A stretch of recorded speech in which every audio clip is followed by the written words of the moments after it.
Que diriez-vous d'une petite vidéo lecture pour terminer 2021? Moi, je dis oui et je dis on va prendre du café puis on va faire ça. J'espère que vous allez bien. J'espère que vous êtes en sécurité, que vous êtes en santé, peu importe vous êtes où dans le monde. Ce qu'on vit en ce moment, là, c'est extrêmement difficile. On rame tous dans le même bateau depuis bientôt 2 ans. J'ai été témoin, bien sûr, et je l'ai vécu moi-même. La détresse psychologique, surtout là, chez les jeunes adultes, a été terrible. Et ça continue d'être difficile, ce qu'on vit. Donc, je veux vous dire, santé, cheers, prenez un café, asseyez-vous.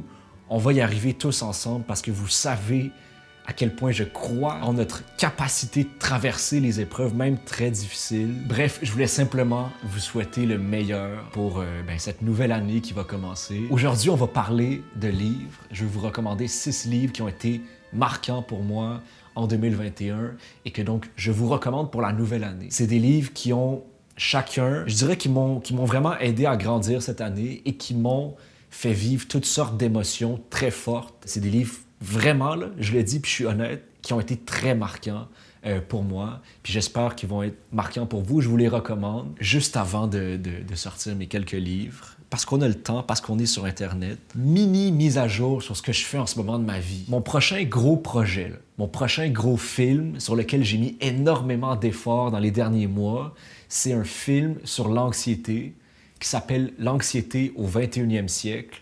On a déjà fait la majorité du tournage juste avant Noël, puis est arrivé le variant Omicron qui nous a obligés d'arrêter. Donc, on a reporté les 2 derniers jours de tournage qu'on espère pouvoir filmer début 2022, en janvier ou en février, pour ainsi compléter le tournage de mon projet le plus ambitieux à ce jour. J'espère qu'on va pouvoir présenter ce film ce printemps 2022 à tous. Je sais à quel point c'est un sujet qui touche les gens en ce moment. Je sais à quel point il va y avoir beaucoup de choses à dire sur l'anxiété, sur la détresse psychologique dans les prochains mois et dans les prochaines années. J'ai donc fait une grande recherche sur le sujet et j'ai écrit un film. Je peux tout de suite vous le dire, ce film-là, ça va être un mélange entre de la fiction, donc un film où on suit des personnages qui évoluent, et de la réalité.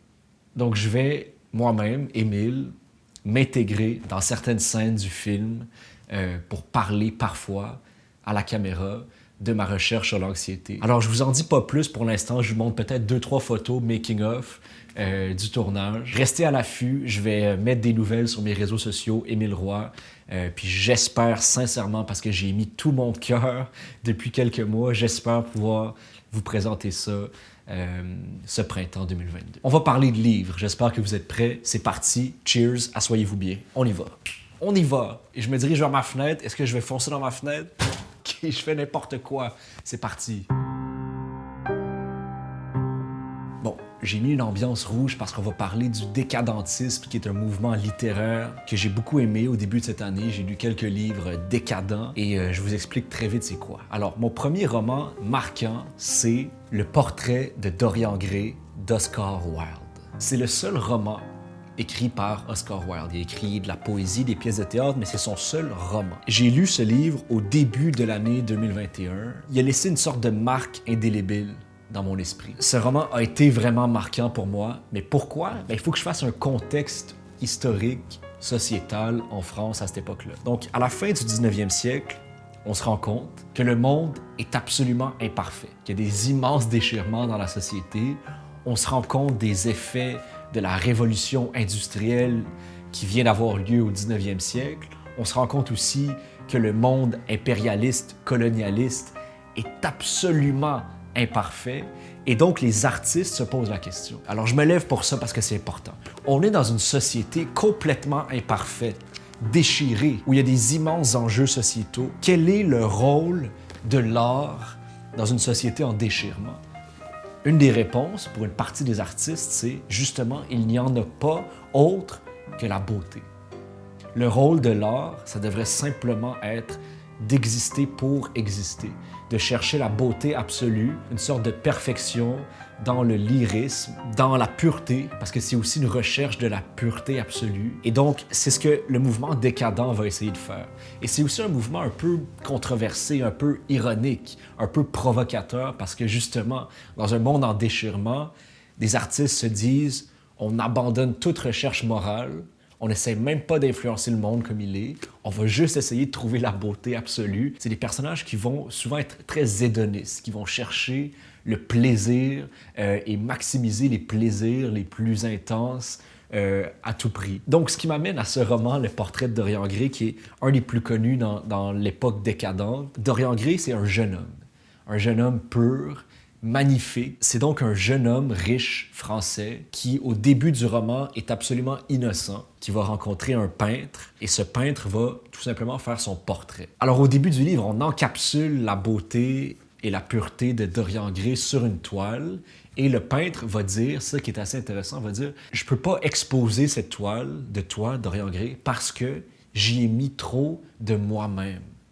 Parce que le peintre a trop mis de sa propre sensibilité dans sa toile.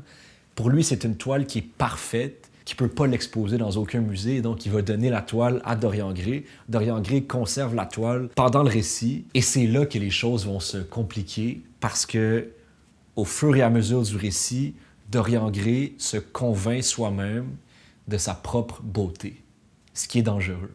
Et ça va le mener à changer complètement son mode de vie, à vouloir lui-même devenir un personnage décadent qui cherche le plaisir et la beauté à tout prix, si bien qu'il va faire une sorte de pacte avec le diable. Là, j'essaie de rien vous spoiler, c'est quand même au début du roman, mais il fait un pacte où le portrait de Dorian Gray sur la toile va vieillir et va s'enlaidir à la place de Dorian Gray. Et donc, le jeune homme, avec les années qui passent, reste jeune, beau, parfait, innocent, et la toile va vieillir et va devenir de plus en plus imparfaite. C'est des grandes réflexions sur l'art, sur la morale aussi, la perversion de quelqu'un à travers son image. Et ce roman, qui est vraiment, vraiment excellent et que je vous recommande, réussit à, dans une sorte de tragédie, parler de morale et d'art de manière extrêmement brillante. Je vous lis deux petites phrases que j'ai surlignées. Des fois, je vais faire ça parce que j'ai surligné plusieurs des phrases dans les livres que je vais vous recommander aujourd'hui. « Tout art est à la fois surface et symbole. C'est le spectateur et non la vie que reflète en réalité l'art. » Et ça, c'est tellement, mais tellement une idée intéressante qu'en fait, quand on lit un livre, on n'a pas un portrait de la vie comme elle est, mais plutôt un portrait de nous-mêmes à l'instant où on lit le livre. On prend les phrases qui nous intéressent, on laisse les phrases qui nous intéressent moins de côté. Mais je vous encourage fortement à lire ce livre. La fin est extrêmement intense et extrêmement brillante. Bref, lisez ce livre et donnez-moi-en des nouvelles. Il faut que je fasse une petite transgression parce que je dois vous parler d'un petit extra livre qui ne fait pas partie de mes 6 livres marquants, mais c'est extrêmement lié au portrait de Dorian Gray et c'est un livre que j'ai lu cette année qui m'a vraiment intéressé, que j'ai trouvé fascinant, À rebours de Huysmans. Bon, je prends une respiration parce que ce livre est énorme. Ça fait couler beaucoup d'encre dans le monde littéraire intellectuel. C'est aussi un excellent exemple de la période décadente. Pourquoi je vous parle d'À rebours de Huysmans? En fait, c'est parce qu'au milieu du portrait de Dorian Gray, le personnage de Dorian Gray reçoit un livre qu'il va se mettre à lire puis qui va encore plus l'amener dans une perversion de lui-même puis dans la recherche de la perfection. Ce livre que lit Dorian Gray, c'est À rebours de Huysmans. Et c'est jamais mentionné directement, mais Oscar Wilde le dit par la suite. C'est un livre vraiment différent de ce qu'on pourrait lire normalement. Il n'y a aucune intrigue dans ce livre. Il n'y a pas d'histoire. En fait c'est simplement le compte-rendu d'un personnage qui s'appelle Des-Esseintes, qui, après une vie mondaine parisienne, où il a vraiment vécu une sorte de vie grandiose, riche, il décide de s'isoler à la campagne, dans une sorte de maison de campagne, donc, et de créer un sanctuaire de tout ce qui est le plus beau, donc des meubles parfaitement choisis, des couleurs de murs parfaitement choisies. Il va parler de sa bibliothèque et donc des quelques livres qui méritent d'être placés dans une bibliothèque. C'est extrêmement élitiste, très, très cynique, provocateur aussi, mais c'est une vérité qu'il y a une partie des intellectuels et une partie des artistes qui sont très élitistes, qui, un peu à la manière de Des-Esseintes dans À rebours, vont chercher à voir et à discuter uniquement des meilleures œuvres, souvent des œuvres qui sont en décalage par rapport à l'appréciation du grand public. Et quand on lit À rebours, on se rend compte que ce comportement-là peut être encapsulé dans un livre et c'est un comportement prévisible. Ça va dans les extrêmes pour le personnage de Désessènes qui, une fois isolé dans sa maison de campagne, se met à chercher des petits objets rares et raffinés. Il va notamment amener une tortue, une grande tortue vivante dans son salon et il va encastrer une série de pierres précieuses sur la carapace de la tortue qui va mourir quelque temps après sous le poids énorme de ces pierres précieuses. C'est un exemple absolument ridicule et absurde pour simplement illustrer cette sorte de recherche un peu folle de ce qui est rare, de ce qui est beau. C'est ça, c'est pas le roman le plus facile à lire, je vous le recommande pas nécessairement, mais si ça vous intéresse, la période décadente, oui, ça peut être vraiment, vraiment intéressant à lire. OK, deuxième roman, faut que j'avance, deuxième roman le plus marquant pour moi en 2021. Le principe du cum shot de Lily Boisvert. Alors, c'est un essai brillant qui parle de la sexualité. Et plus particulièrement, c'est un essai qui tente de comprendre pourquoi il y a un aussi grand déséquilibre sexuel entre le désir des femmes, le désir des hommes et dans la dynamique sexuelle et séductrice entre les femmes et les hommes. C'est une question qui m'a vraiment, vraiment intéressé au début de l'année 2021. Ça m'a amené à faire un épisode de podcast. Petite parenthèse rapide, j'ai un podcast, un balado avec Radio-Canada qui s'appelle Sais-tu quoi? Que je co-anime avec Marianne Verville. Je vous invite à aller l'écouter, c'est pas encore fait. On a quelques épisodes disponibles tout de suite. C'est maintenant sur Spotify, donc c'est facilement accessible.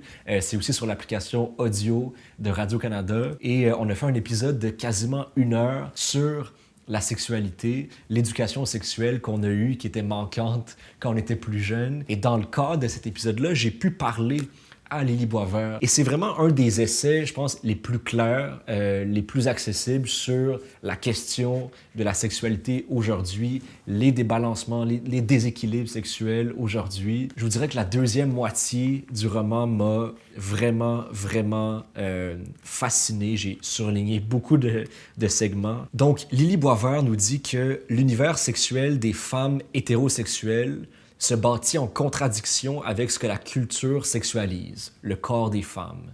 Et beaucoup d'entre elles en viennent à s'exciter avec leur propre image ou en se projetant dans d'autres femmes. Un peu plus loin, elle cite John Berger, qui a, avec Laura Mulvey, qui est une critique cinématographique, qui ont créé le concept du male gaze, du regard masculin dans la culture et dans le cinéma. Elle le cite et elle dit « Les hommes regardent les femmes se regardent être regardées. » Et ça, c'est extrêmement central au principe du cum shot. C'est le fait que dans la sexualité, dans la séduction, les hommes sont actifs, regardent, et les femmes, elles, sont regardées. Les femmes sont passives, reçoivent le désir des hommes. Je vous cite un autre moment que j'ai trouvé fascinant.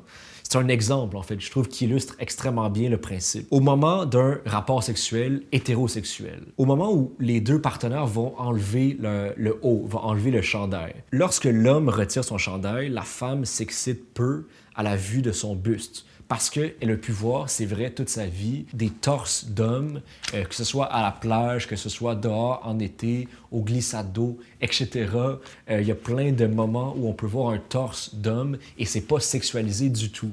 Ce qui fait qu'il y a vraiment un déséquilibre parce qu'écoutez bien, quand son soutien-gorge à elle sera dégrafé, l'homme aura accès à une partie de son corps réservée à l'intimité érotique. Autrement dit, on a sexualisé dans la culture, dans les films, dans les séries, dans les livres, le corps de la femme. À ce moment-là, l'homme a un stimuli sexuel très fort et la femme, elle, beaucoup moins. Ce qui fait que, et c'est là que c'est vraiment intéressant, pour se hisser au niveau de l'excitation sexuelle de l'homme, la femme va devoir chercher dans ses yeux le désir que provoque la vue de ses seins et y trouver le supplément de tension sexuelle qui lui manque. Autrement dit, la femme doit compléter son désir sexuel dans le regard que l'homme porte sur elle. Et honnêtement, là, même pour les hommes, je pense que ce livre-là nous permet et nous oblige à avoir des réflexions qui sont vraiment nécessaires sur les rôles dans lesquels on s'est placé culturellement dans le désir et dans la séduction. Et je pense que ça va aider tout le monde au final pour avoir des relations sexuelles consentantes, respectueuses et dans le plaisir aussi pour tout le monde. Donc, je vous encourage à lire Le principe du cum shot de Lily Boisvert. Le prochain livre marquant que j'ai lu en 2021, c'est Le Lambeau de Philippe Lançon. Je vais faire ça rapidement parce qu'il n'y a aucun mot, aucune formulation qui peut rendre justice à ce chef-d'œuvre. Si j'avais un seul livre à vous recommander pour 2022, un seul livre, je crois que ça serait Le Lambeau de Philippe Lançon. Ce livre m'a transporté dans une série d'émotions puis une série de réflexions sur les relations et l'humanité en général. C'est un chef-d'œuvre. Mais laissez-moi rapidement vous donner le contexte. Philippe Lançon est un journaliste en France et c'est un survivant de l'attentat de Charlie Hebdo en 2015 en France. Et donc, c'est le récit d'abord glaçant de cette journée d'attentat dans les locaux de Charlie Hebdo. Ça verse jamais dans le tragique ou l'extrêmement sombre. C'est un livre qui est au contraire, et c'est là que ce livre est un chef-d'œuvre, très, très, très lumineux et brillant. D'une sensibilité, Philippe Lançon a une sensibilité absolue.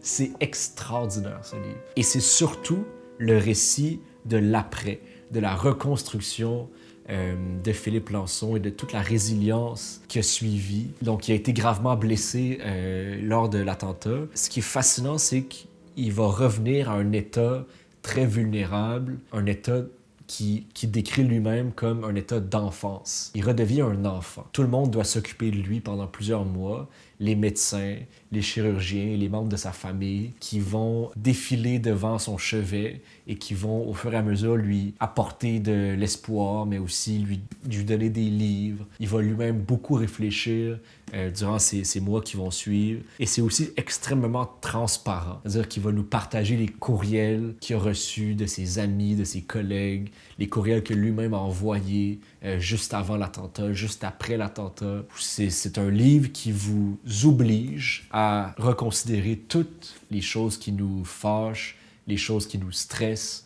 On reconsidère tout ça après avoir lu ce livre-là parce que tu te rends compte de l'absurdité des plus grandes injustices et de la plus grande cruauté des êtres humains face à d'autres êtres humains.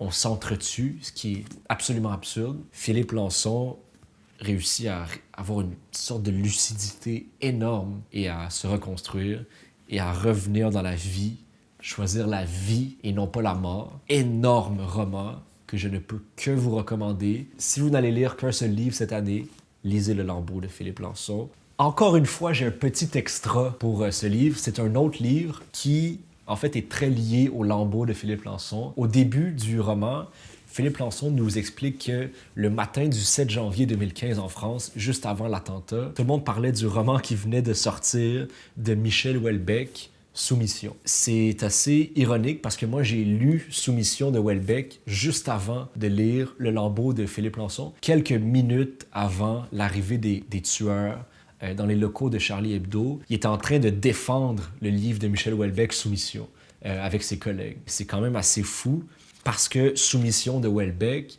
parle d'une France imaginaire dans le futur où l'islam prend le pouvoir en France. Et donc, c'est une France qui tout d'un coup devient généralement musulmane. Disons que Houellebecq va assez loin dans son délire d'imaginer des dérives sociales en France. Et bon, certains analysent le travail de Michel Houellebecq comme un travail de droite réactionnaire, conservateur, arriéré un peu. Moi, en fait, je sais pas. Je sais pas c'est quoi vraiment la vie politique sociale de Houellebecq. Est-ce que vraiment c'est un réactionnaire de droite ou est-ce que c'est plutôt simplement un auteur, un artiste qui a envie d'imaginer ou de provoquer certaines réflexions sur le monde d'aujourd'hui. Je pense que Houellebecq le fait extrêmement bien. Houellebecq réussit tellement bien à saisir une sorte d'esprit cynique, ambiant, quand dans son livre aussi Sérotonine, il fait l'état la détresse chez notamment les agriculteurs qui sont laissés de côté dans les campagnes, dans les régions. Quand il fait le récit de l'état dépressif de tellement de gens qui sont abandonnés par la culture, par leur travail, par leur famille, c'est sombre, c'est cynique, c'est difficile, mais c'est tellement bien raconté, puis tellement accrocheur. Et aussi, c'est porteur d'une vérité sociale. Il faut avoir quelques avertissements, je pense, avant de lire Houellebecq, qui est assez cru, intéressant, parce que tous les livres se rejoignent les uns les autres. Il nous parle de À rebours de Huysmans. Et c'est ce qui m'a aussi amené, au début de l'année, à lire Le Portrait de Dorian Gray et À rebours. C'était encore une fois pas une recommandation directe, mais c'est un petit extra en parlant du Lambeau. Cette vidéo me prend un temps fou à filmer parce qu'à chaque fois, je change l'ambiance, l'éclairage, je rajoute un petit peu de fumée pour créer une sorte d'ambiance. Le prochain livre marquant que je vous recommande, c'est Les choses humaines de Karine Thuil. J'en ai parlé dans mon défi lecture au printemps pour ceux qui l'ont écouté. C'était un défi 21 livres en un mois. Les choses humaines, c'est un roman relativement récent. Je pense que c'est sorti en 2019. Oui, 2019. Extrêmement actuel. En fait, c'est un livre sur le pouvoir et la sexualité. Ça tombe bien, c'est des thèmes qui reviennent dans les livres que je vous recommande. C'est des thèmes extrêmement importants en ce moment. Parce qu'on se pose des questions au niveau sociétal.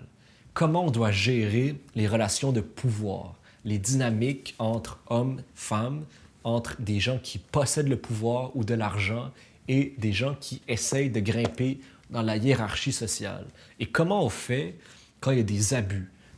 Parce qu'il y en a beaucoup, des abus, notamment des abus sexuels. Ce livre-là est extraordinaire sur la façon dont il raconte le procédé juridique, médiatique d'une accusation, d'une sorte de dénonciation d'agression sexuelle. J'ai trouvé ce livre extrêmement juste, parfois nuancé aussi, ce que j'aimais bien. OK, je viens de me rendre compte que j'ai mis en évidence, j'ai comme surligné un paragraphe au complet. Je vais peut-être pas vous lire au complet, mais je veux lire quelques phrases ici. Ce qui s'exprimait dans les salles d'un tribunal, c'était le récit d'existence saccagée. C'était la violence, les blessures d'humiliation, la honte d'être à la mauvaise place, d'avoir cédé au déterminisme, au désir, à l'orgueil, d'avoir commis une faute, une erreur de jugement, d'avoir été léger, cupide, manipulé, manipulable, impuissant, inconstant, injuste, d'avoir trop aimé le sexe, l'argent, les femmes, l'alcool, les drogues, d'avoir souffert ou fait souffrir, d'avoir fait confiance par aveuglement, amour, faiblesse, la honte d'avoir été violent, égoïste, d'avoir volé, violé, tué, trahi, de s'être trouvé au mauvais endroit, au mauvais moment, de payer pour son enfance, les erreurs de ses parents, les abus des hommes, leur propre folie. Cette phrase est extrêmement longue, mais restez avec moi. La honte de dévoiler sa vie, son intimité, livrer sans condition à des inconnus, de raconter la peur qui les intoxiquait, comme une seconde peau urticante, une perfusion venimeuse, la honte d'avoir gâché chacune de ses chances avec application. Une analyse très forte sur les pulsions humaines et la honte. Je vous invite à lire Les choses humaines. C'est un extraordinaire roman d'une justesse implacable qui ne va pas vous laisser de marbre, je vous le garantis. Next. On continue avec mon prochain livre marquant que j'ai lu assez récemment. Je pense que je l'ai lu au mois de novembre. This is Your Mind on Plants de Michael Pollan. Alors, je l'ai lu en anglais parce que ça vient de sortir. C'est sorti en 2021, ce livre-là. Michael Pollan, c'est un auteur que j'aime énormément, qui a dédié une bonne partie de sa vie à étudier et à écrire sur les plantes et sur la nutrition. Si je ne me trompe pas, je pense qu'il enseigne à Harvard et c'est un auteur vraiment brillant. Et depuis, je vous dirais, ces 2 derniers livres, il s'intéresse aux drogues, aux substances qui altèrent la conscience humaine. Et ce livre-là, c'est une analyse de 3 plantes, en fait, de 3 drogues, substances naturelles, l'opium, la caféine et la mescaline. Michael Pollan fait une analyse historique et scientifique de chacune de ces substances-là et aussi, il fait des expérimentations personnelles pour essayer de comprendre comment fonctionnent ces substances, quels sont réellement leurs effets sur le corps et l'esprit humain. Je pense que dans la prochaine décennie, on va avoir plusieurs conversations globales sur la décriminalisation potentielle de plusieurs drogues. Ça commence déjà. On voit des études en ce moment qui se mettent en branle sur notamment les effets en microdose de la psilocybine, donc les champignons magiques, sur les états anxieux, dépressifs, et aussi les effets en microdose de la MDMA pour les états de choc post-traumatique. Et il y a des résultats extrêmement concluants en ce moment. Parce qu'en fait, ce qui est intéressant, c'est qu'on n'a pas diabolisé toutes les drogues. Et c'est ça que Michael Pollan nous dit, notamment dans son chapitre sur la caféine, qui est fascinant. La caféine, c'est une drogue puissante. Et on l'utilise, on la consomme pour plusieurs d'entre nous à tous les jours. On est en fait dépendant de cette drogue-là qui altère la conscience humaine. Et je dis, on va prendre du café puis on va faire ça. Est-ce que je vais foncer dans ma fenêtre? On en donne à nos enfants, notamment dans les boissons pétillantes comme le Coca-Cola, le Sprite, il y a de la caféine. C'est une drogue qui est encouragée dans la culture parce qu'elle encourage la productivité et donc les valeurs actuelles marchandes, tout simplement, les valeurs du pouvoir. Mais il y a aussi d'autres drogues qui sont nocives pour la santé, qui sont non seulement légales, mais aussi parfois encouragées dans la culture, comme l'alcool, le vin, la bière, le champagne. C'est des éléments d'une sorte de mode de vie qui est encouragé et qui peuvent être, on le sait, extrêmement nocifs si consommés de manière exagérée, sans modération. Alors pourquoi il y a certaines drogues qui ont été complètement tabouisées, voire même diabolisées dans la culture, et d'autres non? C'est la recherche que Michael Pollan fait dans ce livre, et dès le début, et c'est fascinant, je vous lis un petit extrait, il nous apporte quelques éléments de réponse. Il nous parle de la guerre sur les drogues, le War on Drugs qui a commencé aux États-Unis à partir des années 80. Donc le président Richard Nixon et ensuite Bill Clinton qui ont vraiment renforcé les mesures anti-drogue aux États-Unis et toute la culture qui a suivi découle de ça. Mais d'où ça vient, cette sorte de guerre anti-drogue? Il y a une entrevue entre le journaliste Dan Baum et le conseiller principal du président Nixon pour la politique domestique qui s'appelle John Ehrlichman, qui a été faite en 1994. Et on a révélé récemment des parties de cette entrevue-là. Et donc, le conseiller de Nixon nous dit « Voulez-vous, et là je cite le livre, voulez-vous savoir quel était réellement l'objectif de la guerre anti-drogue? » Et là, je traduis en même temps en français, donc ça va être un petit peu difficile, mais on va y arriver. La Maison-Blanche de Nixon avait deux ennemis. La gauche opposée à la guerre et les communautés noires.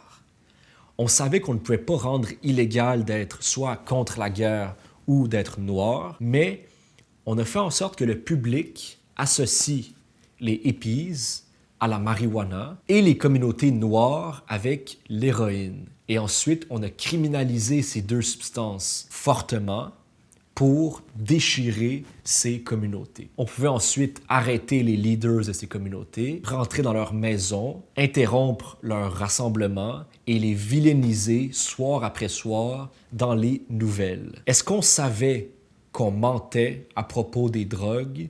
Bien sûr qu'on le savait. Voilà.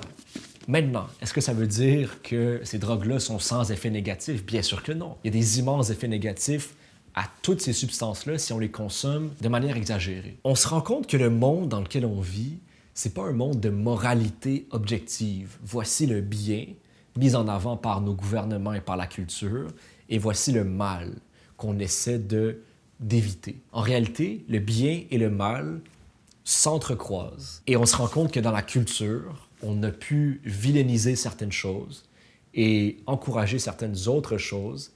Et maintenant, il faut essayer de faire le juste milieu. C'est des grandes questions. Moi, j'ai pas les réponses à tout ça. Mais ce qui est certain, c'est que d'enlever du pouvoir au marché noir en ce moment, qui est un immense marché, d'enlever du pouvoir à ce marché qui, aujourd'hui, crée des centaines de milliers de victimes, notamment avec les overdoses sur le fentanyl, qui est un réel problème, une immense crise en ce moment, d'enlever le pouvoir à ce marché noir et de réglementer le plus possible tout ça, donc de décriminaliser certaines drogues, j'ai l'impression que c'est le chemin vers lequel on va devoir se diriger. C'est un gros sujet extrêmement complexe qui nous oblige à être nuancés. J'ai encore beaucoup de lectures à faire par rapport à ça, mais ce livre, qui est une analyse donc de ces trois substances, opium, caféine et mescaline, je l'ai trouvé fascinant et je vous le recommande. Une ambiance plus sombre, plus mystérieuse pour le dernier livre que j'ai envie de vous recommander pour cette nouvelle année, Le Maître des illusions de Donna Tartt. Un des derniers livres que j'ai lu, je l'ai terminé quand même récemment, ce livre-là, et j'ai vraiment pris mon temps pour le lire. C'est-à-dire que j'ai lu une trentaine de pages par soir pendant plusieurs semaines. C'est quand même un gros livre, c'est comme plus de 700 pages, ce livre-là. En fait, si j'ai pris mon temps pour lire ce livre-là, c'est parce que Donna Tartt, l'écrivaine, ça lui a pris 10 ans à écrire. Et ces 2 romans qui ont suivi lui ont aussi pris 10 ans chacun à écrire. Ça fait qu'elle a écrit 3 romans dans sa carrière. Dans le monde d'aujourd'hui, dans le monde où tout est très instantané, ben ça fait plaisir de lire parfois des œuvres où on sent qu'il y a eu le passage du temps sur les paragraphes, sur les chapitres. C'est un roman qui réussit à faire quelque chose d'extrêmement difficile. C'est un roman qui réussit à jumeler l'intellectualité et le suspense énorme. On a à la fois une histoire où on a envie de tourner les pages extrêmement rapidement parce qu'on est extrêmement accroché. C'est une sorte d'histoire mystérieuse de crime où la moralité notamment va être en jeu. Et en même temps, c'est aussi un roman très intellectuel, très brillant sur l'éducation, sur les grands domaines de la vie, littéraire, classique, linguistique. On suit un groupe de jeunes étudiants universitaires qui étudient le grec ancien. Et c'est comme un groupe d'amis qui sont isolés du reste de l'université. C'est une sorte de club un peu élitiste sur un campus universitaire qui décide vraiment d'étudier les classiques avec un seul professeur pour tous leurs cours. Je me suis beaucoup reconnu dans le jeune narrateur qui essaie de découvrir un monde inaccessible. En fait, il y a des moments qui deviennent presque des tableaux, tellement c'est bien décrit. La fin en particulier de ce roman est d'une intensité à faire craquer les orties, je dis n'importe quoi, c'est pas une expression qui existe. Ma voix commence à s'étouffer tellement je parle beaucoup depuis tantôt, mais on va y arriver. Je vous recommande de prendre votre temps pour le lire si vous le lisez. C'est le livre parfait à lire en soirée, la nuit, tard le soir. C'est la jeunesse qui se confronte aux défis de la moralité et c'est exceptionnel et je vous le recommande. Eh bien, là-dessus, j'espère que ces quelques recommandations de livres vont vous avoir intéressé. Si vous allez acheter des livres, je vous recommande d'aller dans des librairies indépendantes, les librairies de votre quartier qui, on le sait, ont souffert pendant la pandémie et ils méritent vraiment qu'on aille les visiter, qu'on aille acheter des livres chez eux. Donc, allez-y. Je suis beaucoup moins actif sur ma chaîne YouTube, en général, je dirais mes réseaux sociaux depuis quelques temps. C'est pas parce que j'abandonne mes ambitions créatives, c'est exactement le contraire. C'est parce que j'ai des immenses ambitions de faire des films, des projets, des séries. Mais j'ai envie de réaliser, j'ai envie de raconter des histoires qui vont vous rejoindre, qui vont rejoindre des gens, qui vont être positives pour le plus de gens possible. Et j'ai envie de travailler fort pour que ça arrive. Et je vous remercie d'être toujours là.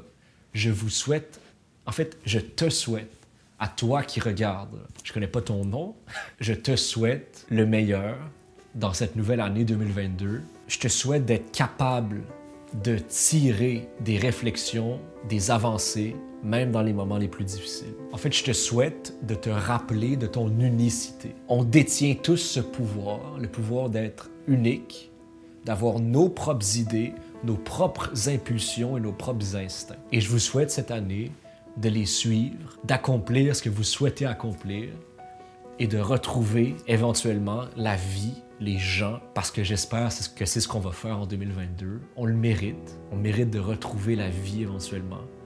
La vie comme elle est dans sa plus belle expression. La vie de la fête, la vie des rencontres, la vie des voyages et des découvertes. C'est cette vie-là que j'ai envie de retrouver en 2022. Je vous souhaite de l'amour, du travail vrai et sensé et de l'accomplissement et du bonheur. Merci beaucoup d'être là et à très bientôt. Salut!